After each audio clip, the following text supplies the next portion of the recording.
അപ്പൊ അതിനെ സംബന്ധിച്ച് കോൺഗ്രസ് ഔദ്യോഗികമായി ചർച്ച ചെയ്ത് ഒരു നിലപാട് പ്രഖ്യാപിക്കുന്നത് വരെ. എന്തുകൊണ്ടാണ് കോൺഗ്രസ് ഔദ്യോഗികമായി കാര്യത്തിൽ ഒരു നിലപാടെടുക്കാത്തത്? ആരോപണം ഉന്നയിച്ച് 3 മാസം പിന്നിട്ടിരിക്കുന്നു. ഭരണ പാർട്ടിയുടെ ഒരു MLA-ക്കെതിരാണ് ആരോപണം ഉയർന്നിരിക്കുന്നത്. വലിയ ഉത്തരവാദിത്തം കോൺഗ്രസിനുമില്ലേ, അല്ലെങ്കിൽ UDF-നില്ലേ? എന്തുകൊണ്ടാണ് ഇക്കാര്യത്തിൽ 3 മാസം കഴിഞ്ഞിട്ടും ഒരു ഔദ്യോഗിക നിലപാട് സ്വീകരിക്കാത്തത്? ഇത് വീഴ്ച തന്നെയല്ലേ, അല്ലെങ്കിൽ എന്തോ മൂടിവെക്കാനുള്ളൊരു തത്രപ്പാട് ഇതിന് പിന്നിലല്ലേ? അല്ലെ, മുമ്പ് ദുബായിൽ ഹാഷിക്ക് പറഞ്ഞ പോലെ ഈ ആരോപണം അങ്ങനെ ഒരു ആരോടോ അല്ലെങ്കിൽ പത്രങ്ങളോടോ ഉന്നയിച്ചതേ ഉള്ളൂ. നിയമപരമായി കോടതിയിൽ മൊഴി കൊടുത്തത് ഇന്നലെയാണ്. ഈ കോടതിയിൽ മൊഴി കൊടുക്കാതെ ഇതിനെക്കുറിച്ച് കൂടുതൽ പ്രതികരിക്കുന്നതിന് അനാവശ്യമാണെന്നുള്ള അഭിപ്രായക്കാരനാണ് ഞാൻ. അപ്പോൾ ഇന്നലെ കോടതിയിൽ സരിത മൊഴി കൊടുക്കുന്നു, അതിനുശേഷമാണ് പോലീസ് അന്വേഷിക്കും.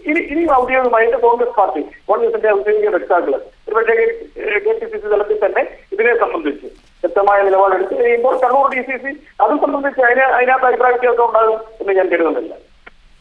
ദയവായി തുടരുക. ഇപ്പോൾ അഡ്വക്കേറ്റ് ഹാഷിക് നമ്മളോടൊപ്പം ചേരുന്നു.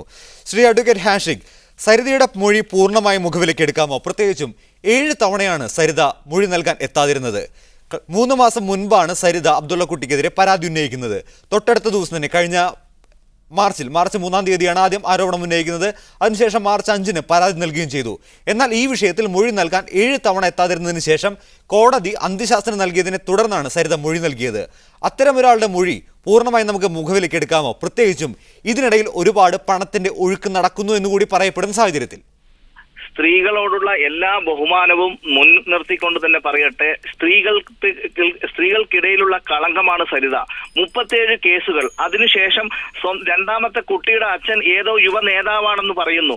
അത്തരത്തിൽ പണത്തിനു വേണ്ടി ഒരു പക്ഷേ അഭിസാരിക വൃത്തി പോലും ചെയ്യുന്നുണ്ടോ എന്നുള്ള രീതിയിൽ കേരള സമൂഹം സംശയിക്കുന്ന ഒരു സ്ത്രീ പണത്തിനു വേണ്ടി എന്തും കാട്ടിക്കൂട്ടുമ്പോൾ അതിന്റെ മറപിടിച്ച് രാഷ്ട്രീയ ലാഭത്തിനു വേണ്ടി കച്ചവടം നടത്തുന്ന ഏത് രീതിയിലും സ്ഥാനത്തിനു വേണ്ടി ആഗ്രഹിച്ചു നടക്കുന്നവരുടെ ഒരു പാവയായി മാറുന്നു. ആ പാവയെ പലരും പേടിക്കുന്നു എന്നുള്ളതാണ് സത്യം. അതിന് ഈ പാവകളിക്ക് കൂട്ടുനിൽക്കുന്ന പലരും ഇന്ന് മാന്യന്മാരും. എന്നാൽ ഏതോ കാരണത്തിൽ എന്താണോ ഉദ്ദേശിച്ചത്, രാഷ്ട്രീയമായ ഒരുപാട് പ്രതിയോഗികളുള്ള ഒരുപാട് ആളുകളുടെ അസൂയക്ക് കാരണക്കാരനായി രാഷ്ട്രീയ വളർച്ച നേടിയ ഈ അബ്ദുള്ളക്കുട്ടിയെ ഇത്തരത്തിൽ ആരോപണം നടത്തുമ്പോൾ നിങ്ങൾ മാധ്യമങ്ങൾ പറയുന്നത് പോലെ ഇന്നലെ മാത്രമാണ് അവർ മൊഴി കൊടുക്കാൻ വന്നത്. 7-8 പ്രാവശ്യം പല രോഗങ്ങളും ഉണ്ടെന്ന് കാണിച്ചുകൊണ്ട് പല രീതിയിലും. ശരിയാണ്, താങ്കളുടെ വാദവും കൃത്യമാണ്. പക്ഷേ അബ്ദുള്ളക്കുട്ടിയും യുവനേതാവാണ് എന്നാണ് എൻ്റെ വിശ്വാസം. ഇപ്പോൾ തൃശ്ശൂരിൽ നിന്ന് ഫിറോസ് എന്നൊരു പ്രേക്ഷകൻ നമ്മോടൊപ്പം ചേരുന്നു. ഫിറോസ്, പ്രതികരിക്കൂ. നമസ്കാരം, ഞാൻ ഫിറോസ് ആണ്, തൃശ്ശൂരിൽ നിന്നാണ് വിളിക്കുന്നത്. പറയൂ. അബ്ദുള്ളക്കുട്ടി എത്രയും പെട്ടെന്ന് രാജിവെക്കണം. കുറ്റാരോപിതനാണ് അബ്ദുള്ളക്കുട്ടി. അതുകൊണ്ട് തന്നെ കുറ്റക്കാരനായി കാണാൻ കഴിയില്ല എന്നാണ് മുഖ്യമന്ത്രി പറയണത്. അന്വേഷണം ശരിയായ ദിശയിൽ നടന്നാൽ മുഖ്യമന്ത്രി വരെ രാജിവെക്കേണ്ടി വരും. കാരണം മുഖ്യമന്ത്രിയും പല കാര്യങ്ങളിലും വഴിവിട്ട ബന്ധം സരിതയുമായി ബന്ധപ്പെട്ട് നടത്തിയിട്ടുണ്ട്. മുൻകാലങ്ങളിൽ കേരള ജനത അത് തിരിച്ചറിഞ്ഞതുമാണ്. ഇപ്പോൾ VD സതീശൻ പറയുന്നത് എന്താ?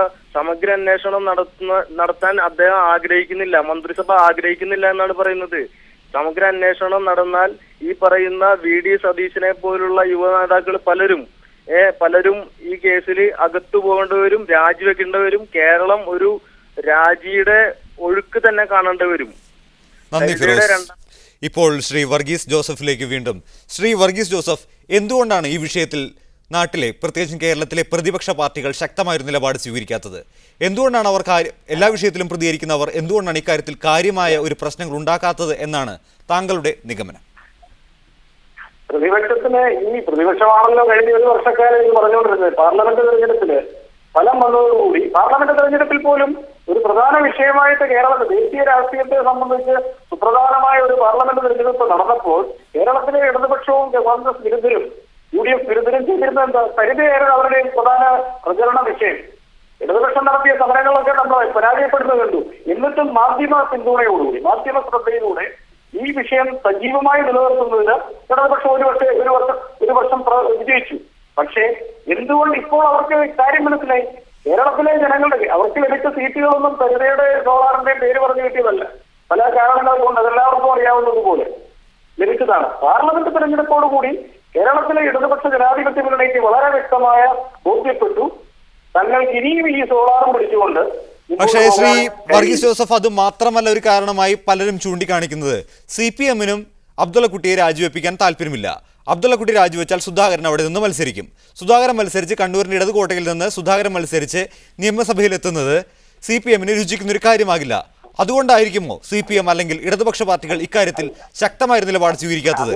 നേരത്തെ ആരോപണം ഉയർന്ന മാർച്ച് 12-ാം തീയതി DYFI പ്രവർത്തകർ കണ്ണൂരിൽ തന്നെ പയ്യമ്പലത്ത് വെച്ച് അബ്ദുള്ളക്കുട്ടി ഉപരോധിച്ചിരുന്നു. തുടർന്ന് പോലീസ് എത്തിയാണ് അബ്ദുള്ളക്കുട്ടി അവിടെ നിന്ന് രക്ഷിച്ചത്. ഇതിനുശേഷം കാര്യമായൊരു പ്രതികരണം കണ്ടില്ല. ഇതിന് പിന്നിൽ അബ്ദുള്ളക്കുട്ടി രാജിവെച്ചാൽ സുധാകരൻ വരുമെന്നൊരു ഭയം കൊണ്ടാണോ നാട്ടിലെ ഇടതുപക്ഷ പാർട്ടികൾ ഇക്കാര്യത്തിൽ ശക്തമായ നിലപാട് സ്വീകരിക്കാത്തത്? അല്ല, ഇതൊക്കെ ഒരു ഹൈപ്പോത്തറ്റിക്കലായുള്ള സാങ്കല്പികമായിട്ടുള്ള ഒരു ചോദ്യമാണ്. ഇപ്പൊ സുധാകരൻ നാളെ അബ്ദുള്ളക്കുട്ടിയെ രാജിവെക്കുന്നു, ഒരുപക്ഷെ സുധാകരൻ മത്സരിക്കും, ഇതൊക്കെ സാങ്കല്പികമായ ചോദ്യങ്ങൾ. അതൊന്നും അതിനൊരു പ്രസക്തി ഉണ്ടെന്ന് തോന്നില്ല. പിന്നെ രാഷ്ട്രീയ ചർച്ചയ്ക്ക് ഇത് വഴി വെക്കുവാൻ ഇങ്ങനെയുള്ള ചില സെൻസേഷണൽ വാർത്തകൾക്ക് ദയവായി തുടരുക. ഇപ്പോൾ അടൂരിൽ നിന്നും നിസാർ എന്ന പ്രേക്ഷകൻ നമ്മോടൊപ്പം ചേർന്നു. നിസാർ, പറയൂ. എനിക്ക് പറയാനുള്ളത്, ഈ സരിതയെ ആരാണ് ഭയപ്പെടുന്നത്? ഈ സരിത എന്ന സ്ത്രീയെ കേരളത്തിലെ രാഷ്ട്രീയ പാർട്ടികൾ എന്തുകൊണ്ട് ഭയപ്പെടുന്നു? അവർ ഈ കേരള ജനതയെ മൊത്തവും വിഡ്ഢികളായി ആക്കിയിട്ട് അവരെ സംരക്ഷിക്കാൻ വേണ്ടി ഈ രാജ്യത്തെ അല്ലെങ്കിൽ നമ്മുടെ കേരളത്തിലെ കുറെ ഉന്നതരായിട്ടുള്ള ആൾക്കാര് അവരെ സംരക്ഷിക്കുന്നു. ഇതിന് പിന്നിൽ ഏത് ഗൂഢശക്തികളാണെന്നുള്ള കാര്യം ആദ്യം കേരള ഗവൺമെന്റ് അല്ലെ കേരള സർക്കാർ ഇത് തിരിച്ചറിയേണ്ടതായിട്ടുണ്ട്. അല്ലാതെ ഈ സരിതയുടെ പുറകിൽ ഈ പറയുന്ന പോലെ കുറെ മീഡിയകളും കുറെ ഉന്നതരായിട്ടുള്ള കുറെ ജനങ്ങളല്ല കുറെ ഉന്നതരായിട്ടുള്ള മാഫിയകൾ ഉൾപ്പെടെ ഉള്ള കുറെ വിഡ്ഢികൾ ഈ നാടിന് നല്ല കാര്യങ്ങൾ ചെയ്യുന്നതിന് വേണ്ടി പിന്നോട്ട് നിന്നുകൊണ്ട് ഈ സരിത എന്ന് പറയുന്ന ഒരു എന്താ പറയുന്ന അവരെ കുറിച്ച് പറയാൻ പോലും വാക്കുകളില്ല. നന്ദി നിസാർ ഈ അവസരത്തിൽ പ്രതികരിച്ചതിന്. ഇപ്പോൾ അഡ്വക്കേറ്റ് ഹാഷിക്കിലേക്ക് വീണ്ടും. ഒരു നിയമവിദഗ്ധൻ എന്ന നിലയിൽ ഈ കേസിൽ എന്ത് സംഭവിക്കുമെന്നാണ് താങ്കൾ കരുതുന്നത്? കോടതി കേസെടുക്കാൻ പോലീസിനോട് കേസിൽ അന്വേഷണം നടത്താൻ പോലീസിനോട് പറയുകയാണെങ്കിൽ പോലീസിന് അബ്ദുള്ളക്കുട്ടിയെ ചോദ്യം ചെയ്യേണ്ടതായിട്ട് വരില്ലേ? അങ്ങനെ അബ്ദുള്ളക്കുട്ടിയെ ചോദ്യം ചെയ്യുകയാണെങ്കിൽ ധാർമ്മികതയുടെ പേരിലെങ്കിലും അബ്ദുള്ളക്കുട്ടിക്ക് രാജിവെക്കേണ്ടതായി വരില്ലേ? ഒരു നിയമവിദഗ്ധൻ എന്ന നിലയിലാണ് താങ്കളുടെ എന്റെ ചോദ്യം. നിയമവിദഗ്ധൻ എന്നുള്ള നിലയിലെന്ന് അല്ലെങ്കിൽ ഒരു സാധാരണ പൗരൻ എന്നുള്ള നിലയിൽ ഇത്തരം കേസുകൾക്ക് അല്ലെങ്കിൽ ഇത്തരം ആരോപണങ്ങൾക്ക് ഇന്ത്യയിൽ ഒരു നിയമമുണ്ട്. ആ നിയമം എന്താണെന്നോ അത് അബ്ദുള്ളക്കുട്ടിയും പാലിക്കേണ്ടതുണ്ട്. പക്ഷേ ഈ നിയമം ഈ പ്രകാരം ആരോപണം ഉന്നയിച്ച വ്യക്തി ആര്, എത്ര മാസക്കാലം അവർ ജയിലിൽ കിടന്നു, ഏതൊക്കെ തരത്തിലുള്ള വാർത്തകളിലാണ് അവർ ഇടം പിടിച്ചത്, എന്താണ് അവരുടെ പേരിലുള്ള ആരോപണങ്ങൾ, അവർ ഈ പണത്തിന് വേണ്ടി എന്തൊക്കെ ചെയ്തു കൂട്ടി എന്ന്. എന്റെ ചോദ്യം വളരെ കൃത്യമായിരുന്നു. അബ്ദുള്ളക്കുട്ടിക്കെതിരെ അന്വേഷണം നടത്താൻ പോലീസിനോട് നിർദ്ദേശിക്കുകയാണെങ്കിൽ അബ്ദുള്ളക്കുട്ടിയെ പോലീസിന് ചോദ്യം ചെയ്യേണ്ടതായിട്ട് വരില്ലേ? അതിനുശേഷം ഉണ്ടാവുന്ന തുടർ നടപടികൾ എന്തൊക്കെയാകും? തീർച്ചയായിട്ടും അത്തരത്തിലുള്ള ഒരു ആരോപണം ഏതൊരു സ്ത്രീ ആരോപിച്ചാൽ ആ സ്ത്രീയുടെ ക്രെഡിബിലിറ്റി നോക്കാതെ തന്നെ അത്തരം കാര്യങ്ങൾ അന്വേഷിക്കേണ്ടതായിട്ടുള്ള നിയമം ഇവിടെയുണ്ട്. അതുകൊണ്ട് തന്നെ അബ്ദുള്ളക്കുട്ടി അത് സധൈര്യം അതിനു വേണ്ടിയിട്ടുള്ള അല്ലെങ്കിൽ നിയമപരമായ കാര്യങ്ങൾക്ക് മുന്നോട്ട് പോകും. പക്ഷേ ഇത് തെളിയിക്കുവാനോ അല്ലെങ്കിൽ 2 വർഷം മുമ്പ് നടത്തപ്പെട്ടു എന്ന് പറയുന്ന ഈ ആരോപണത്തിന്റെ തീയതിയോ ദിവസമോ മാസമോ ഒന്നും തന്നെ ഓർമ്മയില്ലാതെ ആദ്യം വെറും ടെലിഫോൺ ചെയ്ത് ശല്യപ്പെടുത്തി എന്ന് പറയുകയും പിന്നീട് പീഡിപ്പിച്ചു എന്ന് പറയുന്ന രീതിയിൽ. നന്ദി അഡ്വക്കേറ്റ് ഹാഷിക്ക് അവസരത്തിൽ പ്രതികരിച്ചതിന്. താങ്കൾ എന്റെ ചോദ്യത്തോട് കൃത്യമായി പ്രതികരിക്കുന്നില്ല. ഒപ്പം വർഗീസ് ജോസഫ് മാരാമണ്ണും OICC കുവൈറ്റിൽ നിന്നും എത്തിയ OICC നേതാവ് വർഗീസ് ജോസഫ് മാരാമണ്ണും ഈ അവസരത്തിൽ നന്ദി പറയുന്നു. പ്രധാന വാർത്തകളിലൂടെ വീണ്ടും.